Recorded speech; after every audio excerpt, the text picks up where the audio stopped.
Did this movie live up to the awesome trailer? Does Marvel have yet another hit, or does this movie flop? Let's go.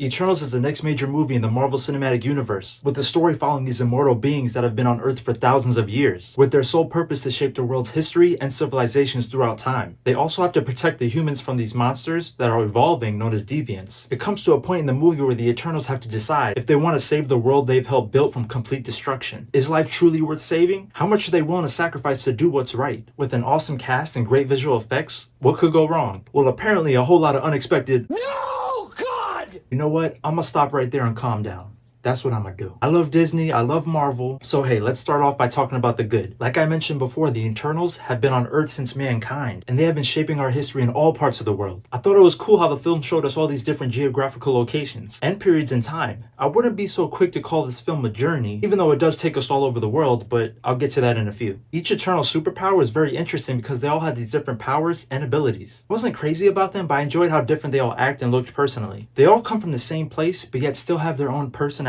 and emotions. I noticed by the end they all had these different colored costumes, but this kind of reminded me of watching a certain version of Power Rangers. It's morphin' time!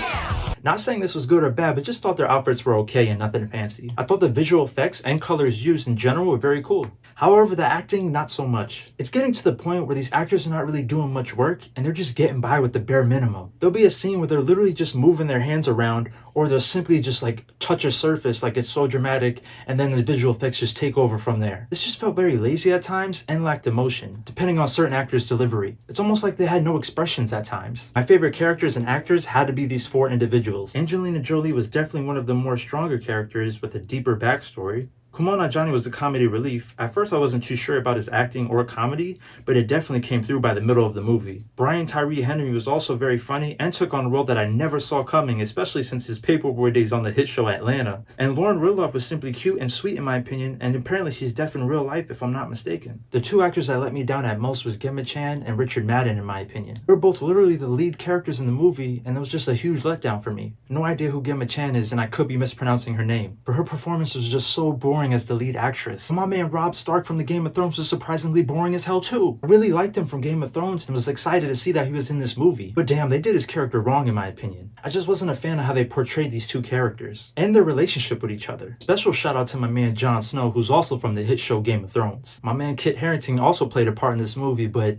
damn, it just wasn't enough. We need more Jon Snow. Stop teasing us, Marvel. When it comes to editing, many of us are aware of the cookie cutter style that Marvel constantly uses in their film. They will always start off a film with a big action sequence, then try and reestablish the base character development with continuous ups and downs of slow dialogue and quick action transitions. There were several times throughout the movie where I could just anticipate what was going to happen. Like a damn roller coaster you rode too many times where you know all the turns. Guys, without spoiling too much, this story is just not what I expected to see from that awesome trailer. I thought they tried to squeeze way too much drama in a 2.5-hour movie. I probably might watch this in the background because the story and movie in general was just okay. I felt pretty chill about it. Why you always lying? Oh my god. I hope you enjoyed this video as much as I had making it, and just know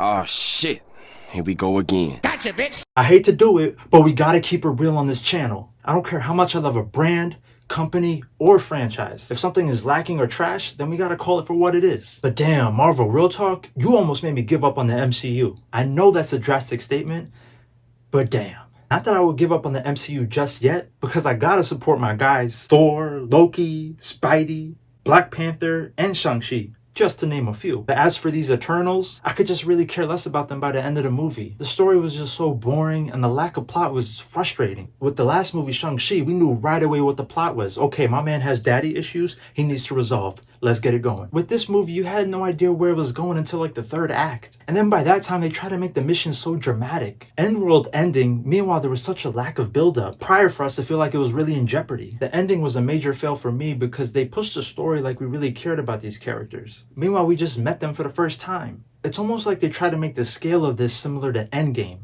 Meanwhile, Endgame was literally a 10-year process in the making. This plot was too extreme about saving the world, whereas one movie is just not enough time to build that confidence and wait to the story to make it believable, whereas Endgame was very deserving and satisfying. I mean, how they resolved the issue was so lazy and basic to me. Dramatic scenes were somewhat corny and the plot twist felt forced. Speaking of forced, I'm all for supporting the cause and pushing boundaries, social equality and marketing, but damn, this movie does this by being so obvious in their agenda. Between the damn sex on the beach, Pride Month, and product placement, I just thought they could have handled it way more gracefully instead of just putting it out there so quick. As I wrap up on this trash rant, I just briefly wanted to mention these lame-ass credit scenes. No spoilers, but the mid-credit scene was just okay for me. Not sure if I could care less about the actor or if I'm getting superhero fatigue again. This shit comes and goes nowadays. At this point, I'm so fed up and over this movie that I damn near said out loud, I have to go home now.